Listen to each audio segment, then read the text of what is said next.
ఇది దుర్మార్గం కదా. అంటే ఐ మీన్ సీఎంఓలో ఉన్న పెద్ద వ్యక్తులు ఈ రకంగా వాళ్ళ చేతుల్లోకి ట్రాన్స్ఫర్. అందుకే నేను కూడా భయపడే కదా, అందుకే కదా నేను భయపడిపోయా, నేను వెళ్ళిపోయాను. నేను ఆ రోజు నుంచి ఈ రోజు వరకు ఎక్కడ రాలేదే. ఇప్పుడు రీసెంట్గా మీరు వీళ్ళందరూ పేర్లు చెప్తున్నారు, మీకు ఏమైనా థ్రెటనింగ్ కాల్స్ వస్తున్నాయి? నాకు ఖచ్చితంగా ఆల్రెడీ నాకు లెటర్ వచ్చింది.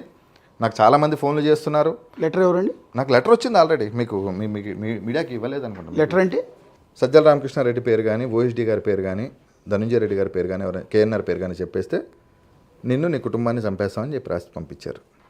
ఇంటికి పంపించారు. నీ కుటుంబాన్ని వాళ్ళ పేర్లు బయటికి చెప్తే నీ కుటుంబాన్ని చంపేస్తామని. ఈ రోజుకి ఇప్పటికీ నేను చెప్తున్నా కదా, ఇప్పటి నుంచి నేను బయటికి వెళ్ళాను అనుకోండి, నాకు ఏదైనా జరిగితే ఖచ్చితంగా వాళ్ళే బాధ్యత. నాకు మా మదర్ ఒక్కళ్ళే ఉన్నారండి. మా మదర్ నేను చూసుకోవాలి. మా ఫాదర్ రీసెంట్గా చనిపోయారు. నాకు ఇబ్బందులు ఉన్నాయి. నేను డైరెక్ట్గా చూపించా మీకు. అంటే ప్రధానంగా ఎవరి నుంచి థ్రెట్ ఉందని మీరు? నాకైతే కేఎన్ఆర్ దగ్గర నుంచి, సజ్జల గారి దగ్గర నుంచి అయితే ఖచ్చితంగా థ్రెట్ ఉంటుందండి 100%. ఎందుకంటే వాళ్ళ దగ్గర నుంచి ఉండకుండా అయితే, సజ్జల గారి దగ్గర నుంచి ఉంటుందో లేదో కానీ ఓఎస్డీ గారు లేకుండా సజ్జల గారు చేయరు కదా. వాళ్ళ దగ్గర నుంచి అయితే ఖచ్చితంగా ఉంటుంది. అంటే ఎలిమినేట్ చేస్తారనా, మీరు దాడి చేయిస్తారనా? దాడి చేపిస్తారని నేను అనుకుంటున్నాను. నేనైతే ఖచ్చితంగా నాకున్న ఎటువంటి సమాచారం అయితే, నాకున్నటువంటి నా ఫ్రెండ్స్ చాలామంది నాకు ఫోన్లు చేసి, ఎందుకు వాళ్ళ పేర్లు చెప్తున్నావు, వదిలేసే, రేపు పొద్దున్న నీకు ప్రాణ భయం, 4 సంవత్సరాల తర్వాత వచ్చినా మళ్ళీ నేను ఇబ్బంది పెడతారు, నీకెందుకు కామ్గా నువ్వు ఎక్కడికైనా వెళ్ళిపో, నువ్వు ఎటైనా వెళ్ళిపో, నీకెందుకు కామ్గా స్విచ్ ఆఫ్ చేసేసుకో ఫోన్ అని చెప్తున్నారు. కానీ స్విచ్ ఆఫ్ చేసుకొని దాక్కుని ఆల్రెడీ 1 year దాక్కున్నాము. ఇంకెంతకాలం దాక్కుంటాం మీరు చెప్పండి?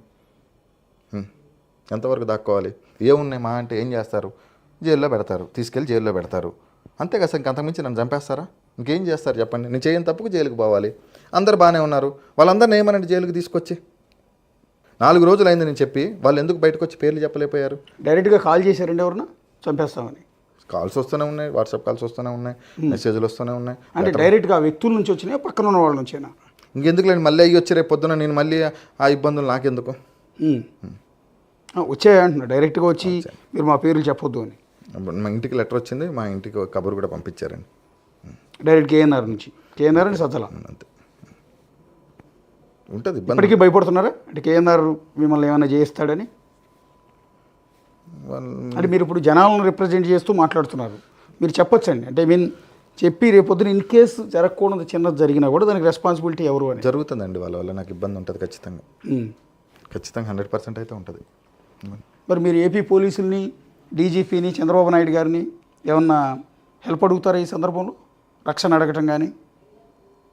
రక్షణ అడగటం అంటే ఇప్పుడు వాళ్ళే నా మీద లెటర్ పెట్టి, వాళ్ళ నా మీద ఎంక్వైరీ చేసుకొని, అసలు నన్ను దొంగలని వదిలేసి నన్ను తీసుకొని నా మీద ఎంక్వైరీ చేయించుకుంటూ నా మీద చేస్తున్నారు. అసలు దొంగల గురించి బయటకు తీస్తే బాగుంటుందని నేను అనుకుంటున్నాను. అంటే మిమ్మల్ని పట్టుకుని కోచింగ్ చేస్తే అసలు అయిన వాళ్ళందరూ వెనక్కి వస్తారని అనుకోవచ్చు కదా. వాళ్ళందరి పేర్లు బయటకు వస్తాయని కదా ప్రభుత్వం ఆ దిశగా ఆలోచిస్తుందేమో. అంటే మిమ్మల్ని టార్గెట్ కాదేమో కదా.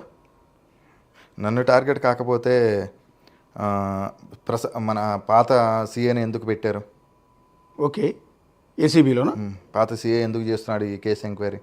కొత్తగా ఆఫీసర్లు వచ్చారు కదా, ఆయన ఎందుకు చేయట్లేదు చెప్పండి? అప్పుడు ఎక్స్పీరియన్స్ ఉంది, పూర్తి డీటెయిల్స్ అన్నీ తెలుసుంటాయి కాబట్టి అతనికి పోస్టింగ్ ఇస్తారు సహజంగా.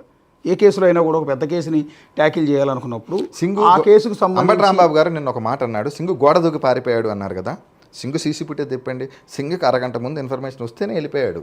ఓకే, సంవత్సరం పాటు సింగుని కాపాడింది ఎవరండి? దాచింది సింగు తనకు తానే కాపాడుకున్నాడు. సింగు ఫైనాన్షియల్గా వెల్ సెటిల్ క్యాండిడేట్. సింగుకు అన్నీ ఉన్నాయన్నీ కూడా నోటరీ అపార్ట్మెంట్లు అండి, ఎవరు ఫ్రీ చేయలేరు.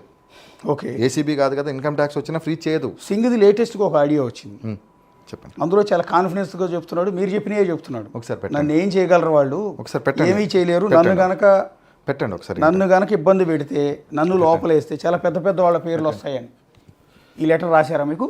ఒకసారి చూడండి. శ్రీకాంత్ మరియు ధర్మసింగ్ వీరిద్దరూ వైఎస్ఆర్సీపీ, ధనుంజయ్ రెడ్డి అండ్ కేఎన్ఆర్ మరియు సజ్జల గురించి కానీ ఏ విషయం అయినా మీడియాకి కానీ బయట వ్యక్తులకు కానీ తెలియజేస్తే నిన్ను నీ ఫ్యామిలీని లేకుండా చేస్తాం. ఇట్లు వైఎస్ఆర్సీపీ అభిమాని.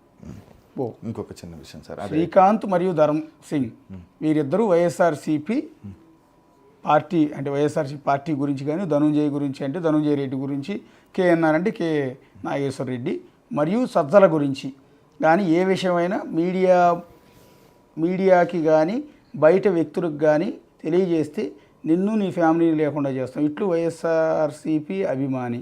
చిన్న వైట్ పేపర్ మీద రాసి పంపించారు. ఇది అయిపోయిందా సార్? అంతకుముందు గతంలో ఉన్న వైసీపీ గవర్నమెంట్లో ఉంటే ఏసీబీ అధికారులు నాకు రాసింది, అది ఒకసారి చదవండి. Okay.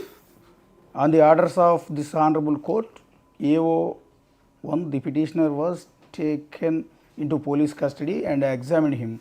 The A1, the petitioner, have acquaintance with one Sri Chemakurti Srikanth, who have huge influence at the government and officers.